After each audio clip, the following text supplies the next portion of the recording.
So he runs up here, and then he quickly pulls every single unit that he can get his hands on, at least a lot of SCVs right here. He's pulling like 7 SCVs to repair this bunker. Very important. So we have this Protoss player running up, trying to focus fire down that bunker, but these SCVs are repairing it far too fast. Looks like he's going to try and focus down some supply depots to get in there, get his zealots in there, and actually do some damage to those SCVs. So he just actually didn't. Let me talk about this for a second. This is an important thing that he doesn't do. He doesn't put them on auto repair, because as soon as you finish repairing the bunker and they stop attacking it, they may start repairing each other, and if the bunker starts getting attacked again, I think it just makes it a little more complicated. What he's doing here is he just selects a lot of SCVs, right-clicks on it to repair it, and as soon as it's done repairing, they'll stop repairing it. If it takes more damage, it won't get repaired. So you just have to keep on selecting those SCVs and re-repairing that bunker when needed. But with that amount of SCVs, it can easily out-repair the number of units that they're dealing with. At least until he starts killing off the SCVs, which he starts to do. He realizes, man, I can't even kill this one bunker. I need to start killing some SCVs. So he gets his first Banshee out. This Banshee is going to be doing a lot of damage. He has no detection, and this Protoss player is just up against the wall, finally realizing he can't kill those can't kill that bunker. He's going to start killing SCVs, but at this point, that Banshee is going to be able to clean up this. He's going to lose quite a few SCVs here, and even at this point, we see Blue building a forge, so he's getting ready to counter this Banshee build already. But you can see this whole time, his first Banshee. Let me rewind that. I actually missed that. So he sent his first Banshee. His first Banshee wasn't the one that came out here and fought this army. This first Banshee was actually in his opponent's base, attacking the entire time. Let's see what type of damage that did to his economy as compared to Red's economy damage with that entire Protoss push. So let's speed this up here. And there goes the factory. Factory's flying over. So there we have it. Let me pause it right here. So he's here defending, and he sends his first Banshee out. Now you think, maybe I should stick around with this Banshee and kill this army off. But that's not actually the most efficient use of this Banshee. You can hold off for a long enough time with just the bunker and a few Marines if you can repair this bunker and keep it repaired.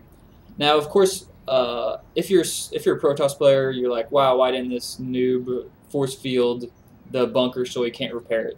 That's one problem with this strategy, and of course I told you for the Protoss players out there, I was going to tell you, little tips you could do to defeat this strategy if you see any Terran players doing it. So of course, whenever you come up here, you would want to force field this so they can't repair it, and that would easily allow you to kill it, but you definitely need sentries for that situation. If you don't have any sentries, you can't force field it, and it makes a little bit more of a problem. Also, another thing that Protoss players can do is, instead of putting their proxy pylon down here, they can put it like up here somewhere, which will allow them to warp in zealots or anything right up here along this ramp, and you can just completely bypass this wall with those zealots and get in here and really go to town on those SCVs. So that's the weakest point of this strategy, is the 4-gate push with that proxy pylon and some sentries and maybe some proxy pylon action up here. Anyway, back over here, so we see this first Banshee just totally ignoring that army, and it's going to go in here and get a ridiculous amount of kills.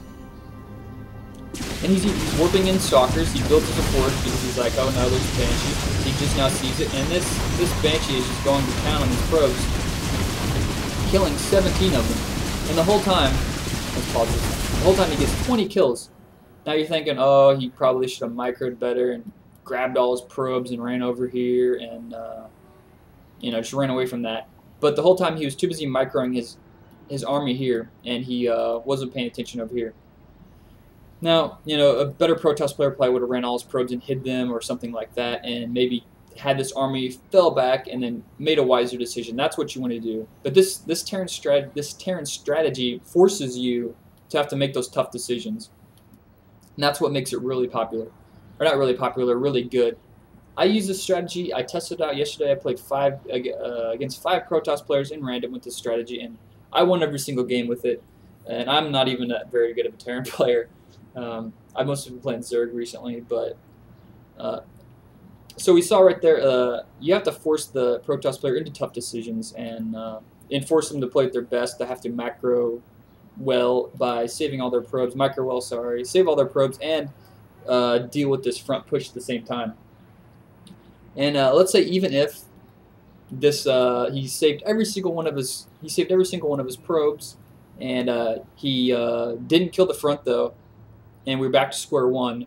We would see Hyperdub go into phase 2 of the strategy, which is add 2 more barracks, make a lot of Marines, attack again very soon, and force that fight where he has to have observers, and you just pick it off with the Vikings, like I was talking about earlier. So we'll go into our 4th replay.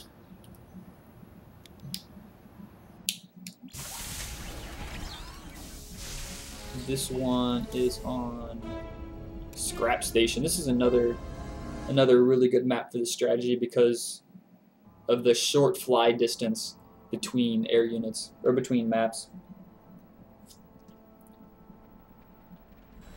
Now we're going to see one more strategy that this Protoss player does to try and counteract, or actually he doesn't even use it to counteract the Banshees. It's just a strategy he's using where he goes really quick Phoenixes. So we're going to see how this Phoenix play works against the Banshee play of quick Banshees into Marines. Now the problem is whenever you go quick Phoenixes, you're going to be extremely low on gas, and you're not even going to be close to getting a Robo Bay. You're not even going to be close to getting a Robo Bay with an observer, let alone. That is extreme amount of gas you have to get just for vision, short of building a forge and making some pylons, or not some pylons, but some photon cannons. And any Protoss player doesn't want to do that. It's a lot of money you have to spend to defend against Banshee. So basically, for a Protoss player doing the strategy, you just have to do a massive amount of scouting, which is hard to do against a Terran player who's got a wall off with the bunker and Marines. So here we have Hyperdub doing the same old deal here. We get the barracks, bunker, factory being built, building a tech lab, setting it up nice for the starport, researching cloak and Banshee. So he's just using this factory here. It's more or less a distraction on top of providing great scouting services. So he sees what he's up against. He sees, okay, Phoenixes. And he's just going to turn around, fly across the base, look for a Robo Bay. I don't know if he actually sees that forge. Does he actually see that forge? No, he does not. Anyways, back here. Whoops. So there we have it. Let me pause back at it just for a second. So we see as soon as this cloak finishes, he doesn't want to get in there until cloak finishes because he knows he's not going to survive against those Phoenixes. So as soon as cloak is about to finish, he runs over here, cloaks the first sign of bad guys, and just starts killing workers. Let's keep it on this worker count right now, because right now Blue has a huge lead. Well, he did have a huge lead, now he doesn't. He's already got 7-8 kills, doing a lot of damage. Now Human over here was like, hey, I'm going to come in and kill some workers too, but he's got a lot of Marines and Vikings, which are great against Phoenixes. Phoenixes right now, he's using some picking up, trying to kill those Marines, but there are far too many Marines to deal with. Phoenixes are not a good counter against Marines. So over here you can see he's got so many kills. So he's just going to stay here and kill off. He's got 16 kills before he died. Now, you're like, why didn't he run away? Well, the Phoenixes are going to catch him no matter what, so you may as well stick around and get that one extra kill. So he's rallying his starports down here next to this bunker, underneath, above all his Marines actually, because you don't want these Phoenixes to catch Banshee out on its own. Don't rally him over here. You want to rally them to your Marines for defense, basic sense. So here we have a play switching into a 3 racks, 1 with the tech lab, getting stem, and just a lot of Marines. Now at this point he's not getting any Marauders because of course he's up against all Phoenixes, and Marauders don't shoot up. So there he goes, quick cloak, saving his units, and just using those Marines to play defense. He's building up a hefty food army. So we can see the impact of that harvester damage that he did with that one Banshee early, 23 to 31. So he has a huge economy advantage right now. And that Protoss player is kind of in a pickle right now. He's stuck to 2 starport play with 1 gateway. He has to spend so much money. He builds his robotics facilities for the sole purpose of getting that observer. That is a lot of money spent just on an observer.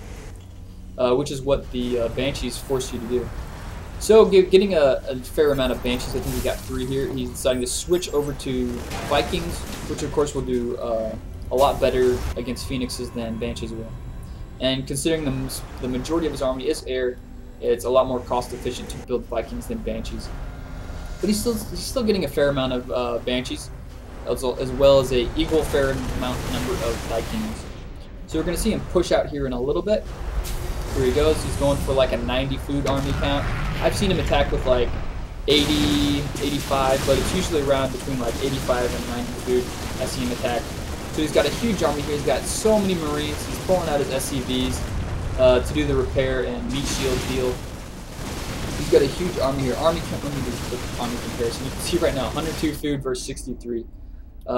He made the mistake of building a Nexus. He was trying to be tricky and hide, get away with it, and put up some photon cannons for defense, but we will see here in a second how useless those photon cannons are. We're about to have a big fight right here. Moving up. Now he's just going to run in his SCVs first, actually. Pretty sure that's what he does. He's waiting for his 2 more units to show up. Actually, no, he's just going to go in, cloak, pull back a little bit, tried to bait those Phoenixes to those Marines, but he has so many Marines right now, and those Marines are going to disintegrate those Phoenixes and photon cannons. At this point, he didn't even need the Banshees. He just had so many Marines and Vikings to kill those Phoenixes, and he comes in here and completely destroys the base. So we saw a lot of various Protoss strategy used to counter this. I think by far the 4-gate is the most powerful to deal with it. 1 base 4-gate, of course. And just the key points are the build order. Remember bunker placement.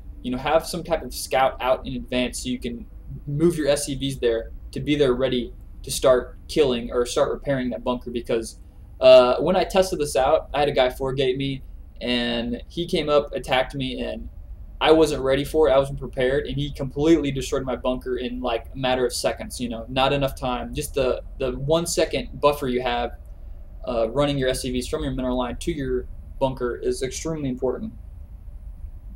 Another thing to remember is just get 1 or 2 Vikings to kill that observer if they'll have an observer. And save your scan. I didn't talk about that in all the replays, but of course, if you're going to go into a fight, save energy for a scan so you can throw down your scan and use your scan wisely. If you cloak and they start shooting your Banshees, they have vision, so you throw down a scan right in the kind of general area where you think an observer might have vision, and your Vikings with the extreme range will be able to pick off those observers. They're really easy. And bring SCVs to repair or be a meat shield, because the whole time you've been making SCVs, you're completely oversaturated now, so just use those extra SCVs for part of your army. And that's about it. So I hope the Terran players got a new fun strategy to use to get some wins with, and I hope you Protoss players realize what you're kind of up against maybe, and some things to look out for, and just ways to get around a Terran player trying to bunker up. Just little tips for both races right there. And I think that's all I got for today. So other than that, I'll see you guys later.